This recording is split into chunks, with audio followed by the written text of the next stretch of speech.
You glide through opulent doors, framed in gold leaf that catches the flickering light, into the grandest palace Christendom has ever known. The polished marble floors mirror your every step, capturing the warm glow of innumerable candles that bathe the chamber in a golden haze. Walls draped in exquisite tapestries from distant eastern lands whisper tales of conquest and splendor, their threads woven with the secrets of forgotten empires. The gentle swish of silk garments echoes like a symphony of ambition as court ladies drift by, ethereal and untouchable, their gem-encrusted fingers brushing against furnishings that rival the wealth of sovereign realms. The atmosphere hums with an otherworldly enchantment, saturated with the legacy of dynasties, perfumed by blooms of rose and ambergris, charged with the raw intensity of unchallenged dominion. This, you muse, is the embodiment of legend, the enchanted realm of storybooks sprung to vivid life. You inhale deeply, eager to immerse yourself in this pinnacle of regal grandeur.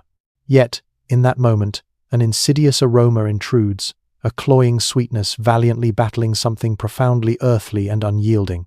Your vision blurs with involuntary tears as the veiled truth pierces the illusion, seeping through the veneer like venom through fine lace.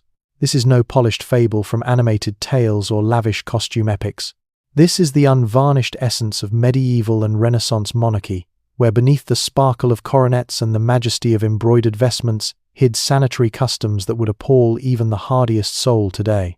The noble woman, advancing in her resplendent gown of gold-threaded brocade, adorned with pearls as large as songbird eggs, may command realms stretching across seas, but her form has gone untouched by thorough cleansing for moons on end.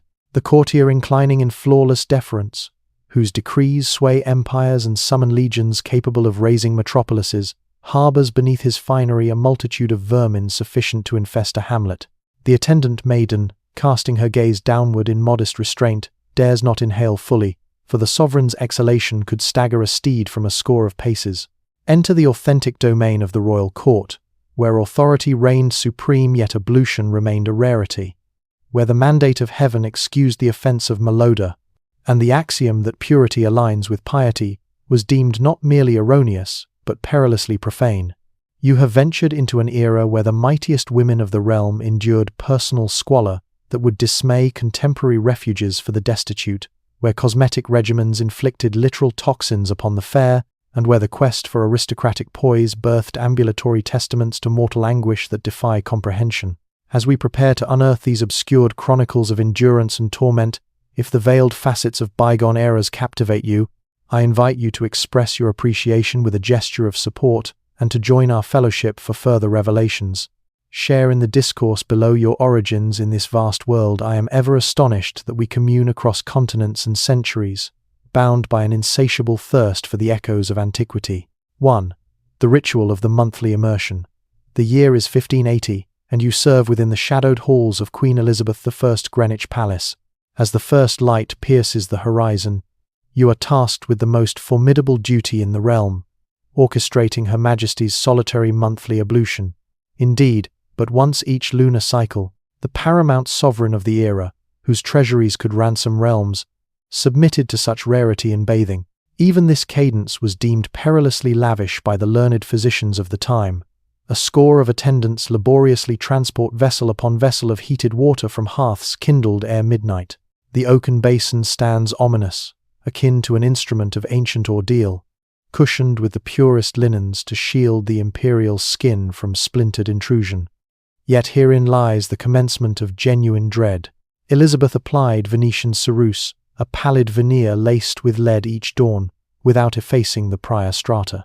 As you assist in unveiling the Queen, the extent unveils itself, her visage a mosaic of fractured, shedding alabaster, amassed into veritable tears of conceit and venom, sediments of vanity, layered as the earth's own chronicles.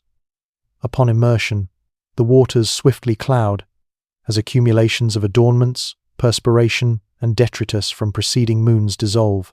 The toxic veneer slews in fragments, reminiscent of deteriorating frescoes upon weathered edifices. The emanation from that vessel eludes articulation, a sharp metallic bite of lead, entwined with acetic essences, overlaid upon aged corporeal effusions, all intensifying in warmth to assail the senses with force enough to fell a stalwart. You remain vigilant beside her, your innards roiling, vision obscured by tears, observing desiccated epidermis detach in ashen motes mingled with pallid lead remnants and somber traces of entrenched impurity. Elizabeth I, mirroring the nobility across the continent, employed Venetian ceruse, a blend of vinegar, aqueous essence, and white lead. Yet the terror resided not solely in its density, but in its relentless accrual. Each morn heralded fresh toxin atop the antecedent, forging an ever-densening shroud of lethality. Marie Antoinette elevated her infrequent immersions to spectacles of grandeur. The Gallic monarch would submerge, clad in a voluminous linen shift, encircled by retainers and peers, occasionally partaking of repast amid the waters. Envision the sovereign of France, steeped in her own accretions, as aristocrats exchanged courteous discourse whilst she savoured delicate confections. The toll upon the psyche was profound. These regal figures directed legions, whilst their integument prickled with unceasing irritation, not mere neglect, but profound, tormenting incursions of toxins permeating their pores. Elizabeth's cranium harboured a torment of unguents, sloughed cells, and coiffure residues. The lead precipitated alopecia, necessitating ornate perukes that exacerbated the affliction. Most poignant was their preservation of poise amid such immersion in impurity. They presided over assemblies whilst quelling the impulse to alleviate the itch, decreed fates whilst enduring perpetual corporeal distress, and embodied celestial envoys whilst gradually envenoming themselves in chase of unattainable ideals of allure. 2. The nightmare of leaden visage. Draw nearer to Elizabeth I, within her secluded sanctum, and the authentic abomination manifests. Her countenance, blanched as fresh-fallen snow, transcends mere embellishment. It is a mask of mortality, renewed each aurora atop the vestiges of yestereve, and those preceding, spanning weeks untold. The Queen's matutinal ceremony was a deliberate path to perdition. She roused with the prior day's leaden veneer fissured and exfoliating like parched earth. Attendant gentlewomen advanced bearing novel concoction of vinegar, water, and white lead, yet they abstained from cleansing the antecedent strata. Aqueous ablution was perilous. Rather, they overlaid fresh bane upon the obsolete, crafting a progressively ponderous facade. Elizabeth I, akin to continental peers, utilized Venetian ceruse, vinegar, water, and white lead amalgamated. The lead infiltrated the dermis ceaselessly, day upon day, annum upon annum, engendering volatility of temperament, lapses in recollection, and capricious conduct. Courtiers observed her ire's intensification, her mid-discourse amnesia. They ascribed it to the burdens of sovereignty, oblivious that their liege was self-inflicting toxin for ethereal pallor. The odour itself overpowered perception. Lead bore a peculiar metallic tang, fused with acetic foundation and subjacent accreted oils. Proximity in colloquy demanded oral respiration to avert retching. The mental repercussions were equally ruinous. Lead intoxication fosters suspicion, amnesia, and abrupt furies that attendants beheld yet could not fathom. Corporeal ramifications spawned a malignant spiral. Lead-induced alopecia, mandating ever more intricate perukes. It ashed and wrinkled the skin, necessitating denser coatings to conceal ruination. It decayed dentition and birthed halitosis so vile that courtiers mastered precise proximities during convocations. Each remedy begat graver predicaments, ensnaring these women in vortices of mounting virulence. This transcended frivolity, it was compulsion. The lead bestowed ephemeral illusion of flawlessness, a spectral authority emblematic of sacred immaculacy in an epoch fixated upon pallid complexion. Yet, as with any dependency, resilience accrued. Initial subtle veils evolved into dense veils. The integument grew marred and discoloured. The sovereigns became captives of their aesthetic quest, languishing gradually for an unattainable criterion that eroded them externally inward. 3. The Great Infestation of Vermin. In the 17th century, Britain's King James I reputedly eschewed bathing, rendering his frequented chambers veritable hives of lice. Yet this affliction extended beyond personal neglect. It engulfed the palace in a pandemic that transformed governance's zenith into a seething ordeal, where deliberations of state devolved into battles against incessant scratching. Lady Anne Clifford chronicled that upon visiting the monarch's quarters, she and her kin emerged infested from mere repose in Sir Thomas Erskine's chamber. Envision that juncture. Attired in sumptuous silks and adornments as a exalted peer, you recline for royal audience. Swiftly, the initial prickle announces itself, then another. Ere long, your form teems with interlopers transferred from upholstery, hangings, even the sovereign's personage. These lice transcended mere vexation, they vectored maladies. Typhus, borne by corporal lice, claimed more warriors than combat. These minuscule entities, satiated upon regal vitae, disseminated pestilence from individual to individual amid society's apex. Each clasp of hands, each obeisance, each confidential exchange harbored peril of lethal contagion. James steadfastly donned identical attire for moons, slumbering therein. His headgear persisted sevenfold daily until disintegration. Every filament became a nursery for pests. The imperial suites must have resembled scenes from nightmarish visions, shadowed recesses dense with arthropods, furnishings undulating with verminous throngs, and perpetual rasping reverberating through corridors of authority. The mental anguish was vast. Conceive negotiating alliances whilst your epidermis itches unremittingly. Imagine upholding regal decorum as parasites traverse your pate during solemn rites. These were not merely discomfited aristocrats, they were souls verging upon derangement from relentless predation upon their essence. Court observances morphed into macabre pageants of communal denial. Nobles arrayed in ornate formations, executing reverences with impeccable propriety, whilst furtively combating the urge to alleviate torment. The Ceruse of silk intermingled with subdued scrapes of nails upon cloth as attendants waged futile campaigns against insect legions. Women's intricate coiffures became ideal incubators. Tresses were arranged, curled, anointed with bear or ox tallow, and powdered. Amid absent ablutions and deficient sanitation, fleas infested nearly every crown. Thus, modish ladies bore slender rods tipped with talons for scalp relief. Contemplate the quotidian verity. Soaring hair edifices, bound by animal grease, furnished tepid, humid niches, flawless for entomological proliferation. The tallow lured every parasite afar, forging squirming biospheres that domiciled eternally within regal tresses. Ladies wielded ornate scratching implements, ivory or argent, crafted to penetrate coiffures for fleeting respite.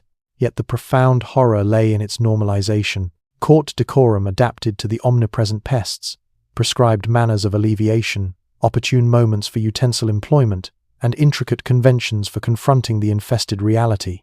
The globe's paramount figures existed as ambulatory insect hives, preserving equanimity whilst incrementally devoured. 4. The compulsion of Venetian Ceruse. The calamity of regal aesthetic mandates culminated in the pervasive adoption of Venetian Ceruse throughout European courts. This surpassed cosmetics, it was insidious toxin that metamorphosed queens into ambulatory spectres, their intellects progressively dulled as their adornment regimen lethally assailed them from without. The formula was beguilingly elemental, white lead pulverized and blended with vinegar to yield a paste that cured to ethereal alabaster sheen. Yet the ritual of application disclosed the authentic terror. Aristocratic women donned it not sporadically but daily, frequently overlaying upon unwashed accumulations spanning weeks. Envision a 16th century queen's auroral rite. She awakens with prior day's facade, riven and shedding. Attendants proffer brushes and the pallid unguent. They forego preliminary purification water-imperiled health. Instead, they laminate novel poison atop antecedent, engendering masks that burgeoned in heft with each dawn, ultimately inducing cervical strain and cephalalgias. The psychic ramifications were shattering. Lead envenomation incites emotional volatility, suspicion, and mnemonic erosion. Courtiers remarked their sovereign's mounting eccentricity, susceptibility to abrupt ire, or inexplicable melancholy. They imputed alterations to regal strains, ignorant that their rulers incrementally forfeited sanity to conceit. Corporeal sequelae birthed spectacles of dread. Lead prompted alopecia, thus women resorted to lavish perukes that further ravaged scalps. It ashed and furrowed integument, demanding amplified strata to veil devastation. Most grotesquely, it corroded teeth and engendered halitosis so repugnant that attendants calibrated distances for audiences proximate for murmured edicts, distant to evade nausea. The dependency vortex was ferocious. Each layer afforded transient semblance of impeccability, a phantom potency signifying hallowed chastity, yet endurance amassed as dermis marred and tarnished. Initial subtle dustings escalated to dense shrouds as women frantically concealed burgeoning toxic harm. They became detainees of their aesthetic pursuit, perishing languidly for unattainable paradigms. Court healers discerned the hazard yet could not surmount Vogue's imperatives. Periodical treatises cautioned against leaden cosmetics, delineating symptoms we identify as metallic intoxication. Yet conceit prevailed over existence. Sovereigns elected aesthetic demise over natural vitality. The terminal phases were appalling. Afflicted women evinced distinctive ashen hue no veneer could obscure. Tresses shed in tufts, dentition blackened and dislodged, halitosis so fetid that scented linens failed to conceal. Nonetheless, they persisted in dawn applications, ensnared in spirals of intensifying virulence culminating in protracted, excruciating demise. Most lamentable was their sustenance of imperial decorum, whilst essentially decaying vital. They convened assemblies as visages fissured and shed, ratified executions amid lead-wrought suspicion, and governed realms whilst cognition ebbed to vanity's toxin. 5. The Veil of Fragrance. Amid the malodorous miasma of unbathed royal enclaves, perfume transcended opulence. It was frantic alchemy against the reek of mortal decomposition. The authentic abomination resided not in the scents donned, but in the desperations concealed beneath escalating aromatic barrages. Versailles sheltered at times exceeding 10,000 souls, monarchs, peers, functionaries, domestics, and soldiery within its precincts and environs. Ladies hoisted hems to relieve themselves upon the spot, whilst gentlemen voided from balustrades amid sacred chapels. The odour permeated so profoundly that courtiers cultivated rituals around its concealment with mounting desperation. Queens and noble women clutched scented pouches to their nostrils perpetually, not mere ornaments, but instruments of endurance. They adorned gloves infused with essences that trailed aromatic wakes through passages. Their locks were saturated with oils detectable across chambers. Yet beneath this scented bastion lurked the stark verity of unclean forms, decaying dentition, and garb unlaundered for moons. Queen Elizabeth I vigilantly curated her public aura, her court suffused with floral, musky, and amber notes. Yet this was no extravagance, it was exigency. The alternative risked attendants succumbing to fetor during pivotal assemblies. The fragrances oft compounded the affliction. Layered upon unwashed dermis, they fused with corporal oils and exudations to birth novel, more nauseous bouquets. Conceive saccharine rose essence entwined with lunar-aged sweat, or penetrating amber striving to eclipse the metallic sting of suppurating lesions. The resultant amalgams frequently surpassed the initial woes they sought to remedy. Palace aromatists evolved into tacticians of sensory combat, devising potent elixirs to vanquish human reek rather than enhance innate auras. Formulas demanded prodigious measures of musk, ambergris, and civet faunal secretions so potent they resonated afar. These were no subtle bouquets, but olfactory mauls forged to subdue perception. The mental toll was deep. Aristocrats grew obsessive regarding personal odors, incessantly verifying and replenishing scents diurnal. They crafted intricate semiotics of aroma. Specific essences denoted allegiances, others signaled romantic openness, further warned of ailment or disfavor. Most unsettling was the olfactory stratification of hierarchy. Capacity to procure mightiest fragrances marked eminence. Peers lacking robust aromatic arsenals found themselves sidelined, relegated to peripheries where inferior scents exposed them to ostracism. Women's attire transformed into fragrance conduits beyond mere style. Robes featured concealed sachets and reservoirs. Sleeves harbored scented oil caches released per motion. Ornaments were excavated to encase perfumed wax that liquefied via corporal warmth, yielding sustained aromatic shield. Yet most sorrowful was how this frantic concealment forestalled genuine remedies. Rather than rectifying sanitation, courts intensified aromatic escalations. Each epoch ushered stronger essences to overpower prior features, birthing cycles of mounting sensory onslaught that aggravated origins whilst affording but ephemeral solace. The aggregate was suffocating. Palace ether thickened into nigh unbreathable broth of rival fragrances, fused with basal decay. Sojourners oft reported cephalalgias, queasiness, and pulmonary woes from immersion in concentrated aromatic realms. Yet courtiers favoured these ailments over unmasked royal hygiene's truth. 6. The Attendant of the Privy. Behold a revelation that shall chill your essence and upend preconceptions of authority, honor, and mortal abasement. In medieval England, the custodian of the monarch's intimate sanitation was esteemed paramount, commanding sway that eclipsed legislators and commanders. Should fortune employed herein with profound sarcasm smile, the English sovereign might designate you groom of the king's close stool, bearer of his mobile commode and post-evacuation purifier, yet this transcended mere post-relief tidying. This entailed the most private, humiliating, yet politically potent role in the dominion.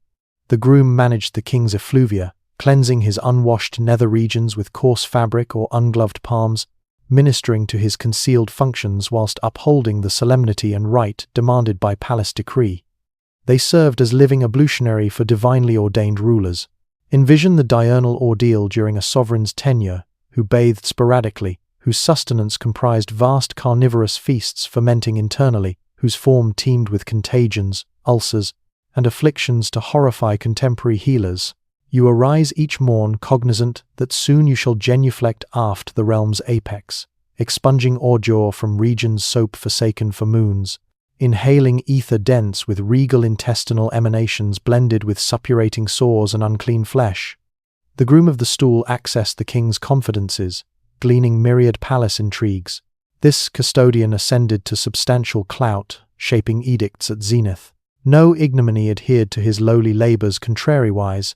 These figures emerged as kingdom's preeminent influencers, owing to proximity during the monarch's utmost vulnerability. Contemplate the psychic fortitude requisite. You manipulate the tangible refuse of an unbathed potentate, attired unchanged for weeks, riddled with suppurations and festering lesions. The aroma would overwhelm, fusion of feculence, purulent wounds, unclean dermis, rancid raiment, and masking scents. Yet composure must endure, discourse upon summons, counsel proffered, revulsion eternally veiled. Herein deepens the mental disturbance. These custodians forged authentic bonds with served sovereigns. They discerned ailments ere others, comprehended frailties, monitored functions with precision, leveraging intimacy for political gain. They became somatic confessors for disintegrating royals, vessels for power's most debasing facets.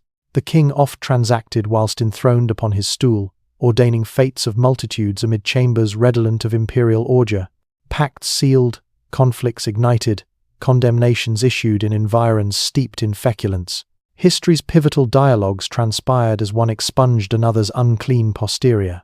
Ponder the authority, interplay, the sovereign, omnipotent, yet utterly exposed and reliant.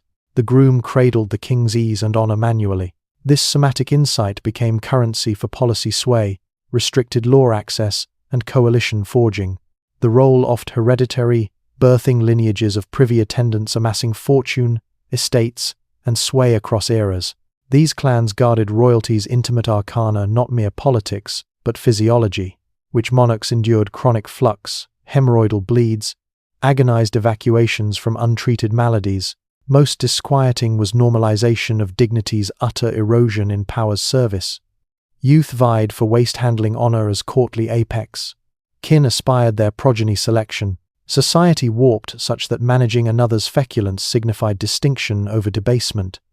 Grooms honed techniques, varied cloths for purposes, anticipating rhythms, discerning dietary digestive woes. They evolved as healers perforce, earliest to detect malaise. Observations shaped regal regimen, timed assemblies per patterns, influenced succession amid failing vigor. The psychic burden upon these men loomed immense, though annals mute it. Lifetimes devoted to humanity's basest, yet dignity, reticence, loyalty mandated.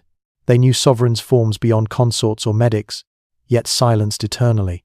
They wielded vast authority from abject posture, amid effluvia, as realms' destinies decreed overhead. 7. The Inquisition against cleansing. Queen Isabella of Castile's saga embodies royal hygiene's most mentally harrowing facet. Filth's willful adoption as perverse piety that ravaged civilizations, rendering ablution a mortal sin warranting immolation. In Spain, Christian tenets deemed bathing corrupt, conducive to nudity hedonistic, impious. This transcended inclination, it solidified as decree, transmuting sanitation to heresy, soap to infernal implement. Whilst chroniclers have refuted assertions of Isabella's biannual baths, the attested persecution of Hygiene endures, terrifying, history's most orchestrated assault upon fundamental welfare. Envision this dread's mental edifice.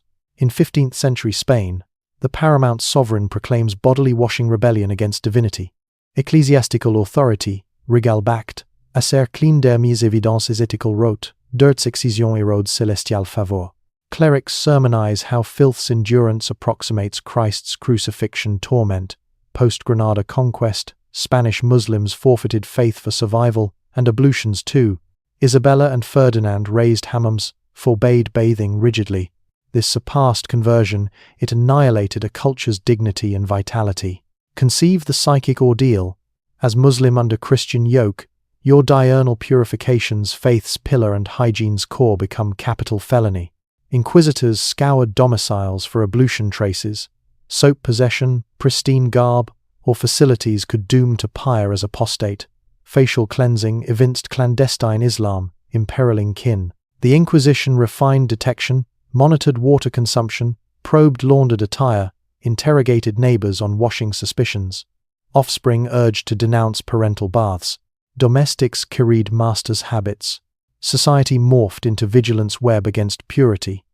Columbus's accounts of Bahamian and Caribbean natives' daily immersions appalled Isabella, who decreed cessation of such sacrilege. Healthful indigenes compelled to forsake hygiene for European squalor, disseminating malady and demise under Christian sanctity's banner.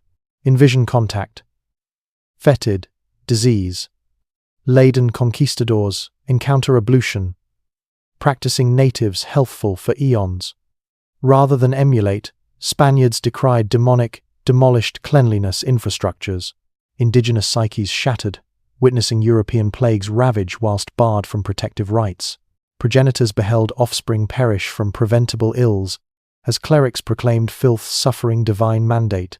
Spanish blood purity edicts encompassed hygiene, proving Christian lineage and uncleanliness. Genealogies noted generational bathing. Clean ancestry disqualified ranks or status. Purity became ethnic proof, justifying torment, bondage, execution. Spain propagated anti-hygiene across empire. Philippines to Mexico, Peru to Caribbean, eradicating baths, abandoning aqueducts, banning rites under death penalty. Medical fallout catastrophic. Controlled diseases erupted. Typhus, dysentery, dermatosis endemicized healthful populaces. Spain unwittingly waged biologic war via filth. Theology underpinned. Cleanliness, vanity's sin. Fleshly suffering, spiritual refinement. Filth's embrace evinced devotion, inverting incentives to self-affliction.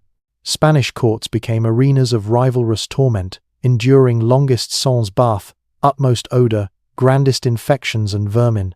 Religious policy evolved to self-harm contest. Ramifications transcended Spain. Colonization equated hygiene demolition globally.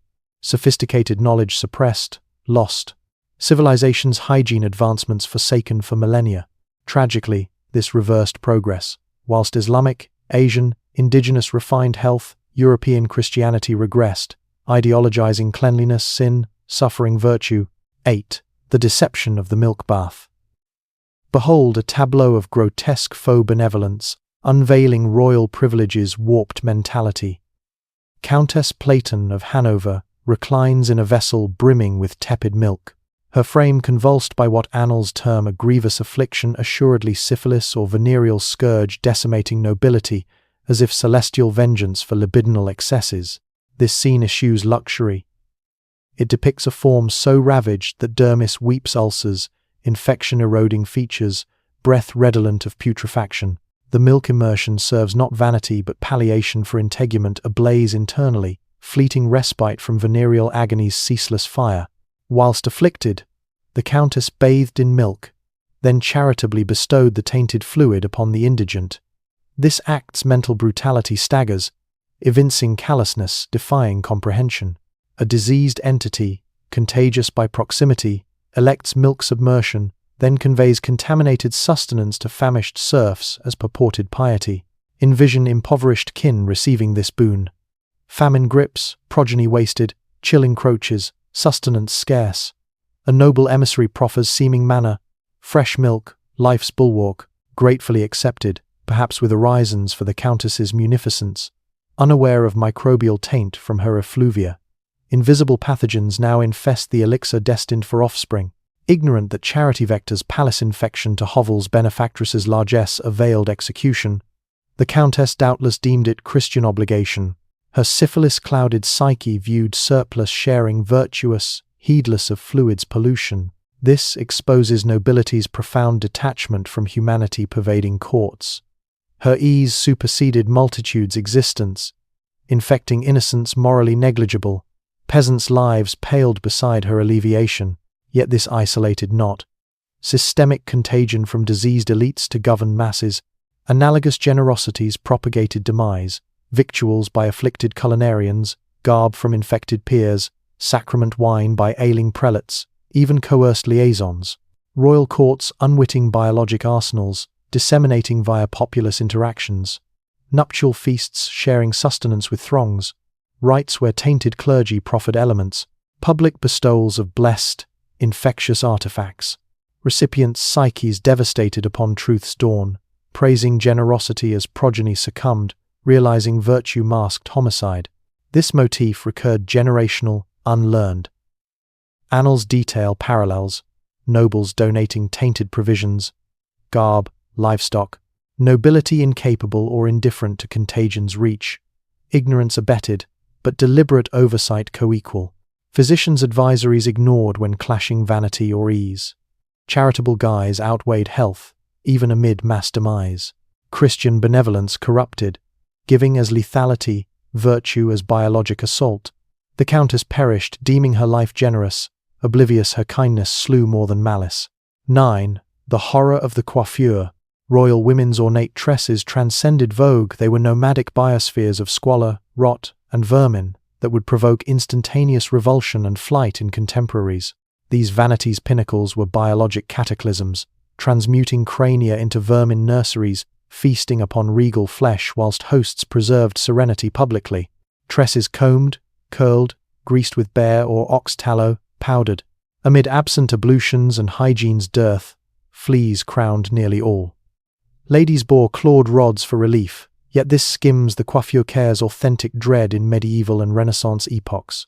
Envision edifice construction's diurnal rite, pre-dawn ill-fated servants commence. Sovereign's remnant locks scarred by chemicals and infestation first slathered with kitchen-rendered tallow from carcasses. No refined essence, but viscous, rancid grease, bearing decay's odor and consistency. Fresh fat's nauseous reek, amplified in rancidity. Fused with unwashed tresses, prior detritus, body warmth, birthed sensory onslaught, felling the robust. Yet odor mere prelude. Grease lured distant insects, birthing eternal squirming habitats in regal locks. Fleas, lice, ticks, flyers colonized humid warmth.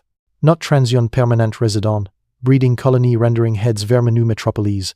Insects active in biologic spectacle upon scalps. Fleas oviposited in grease as sustenance and cradle. Lice tunneled fat and slough, chambers for progeny. Queen's pate a parasitic nursery, blood siphoned amid slumber, governance, rites. Superimposed powder, multifunctional, unhygienic, absorbed excess, colored fashionably azure, roseate, aureate, alabaster. Swiftly amalgamated with grease, vermin excretions, grime into hardening filth helm, removable solely by excision. Styles endured weeks, labor and cost prohibitive. Biosphere evolved.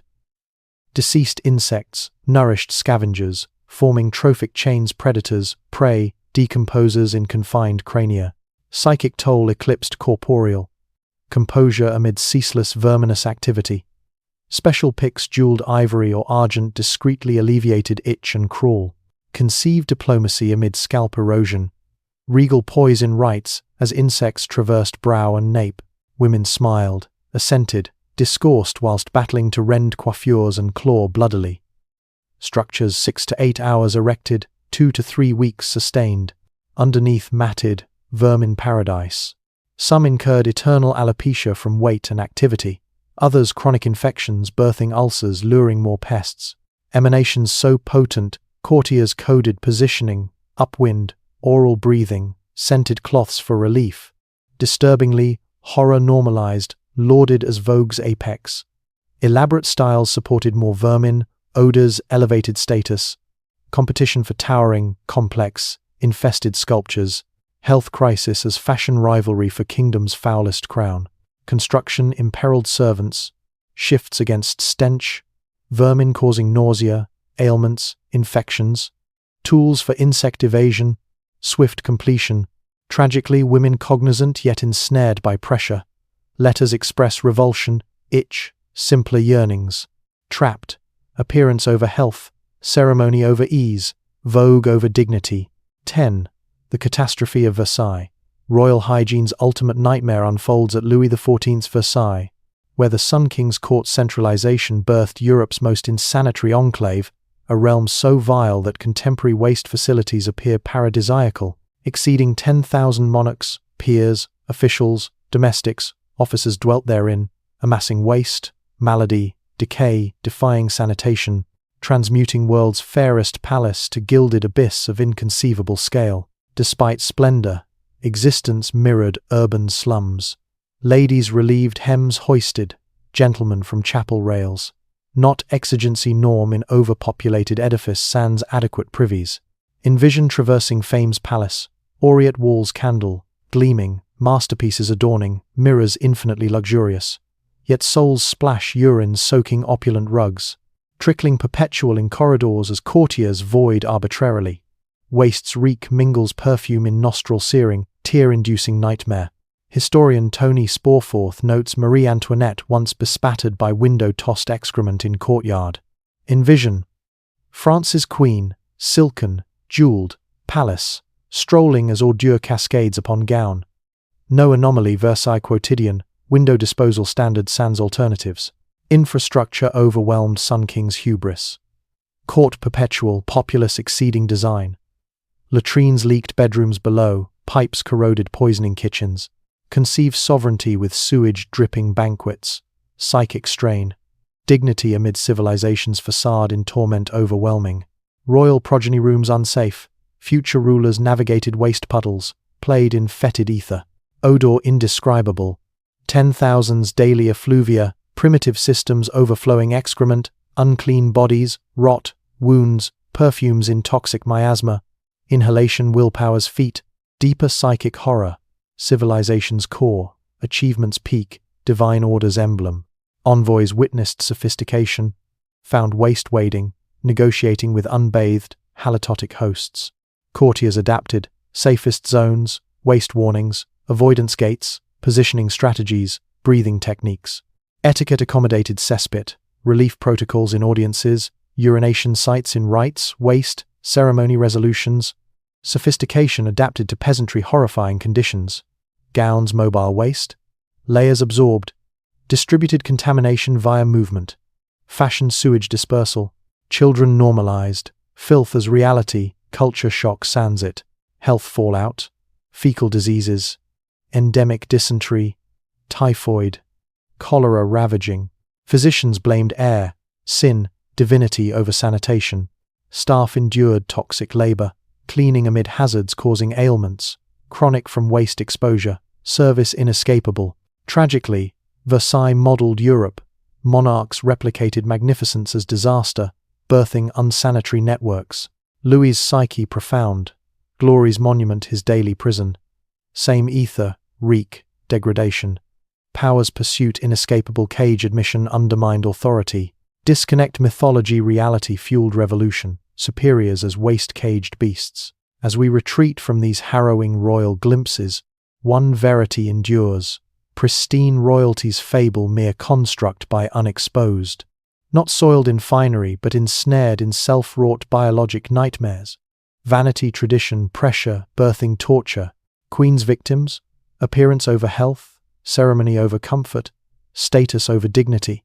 Lifelong discomfort maddening today, yet composed, governed, history-shaped, amid vermin, self-toxicity.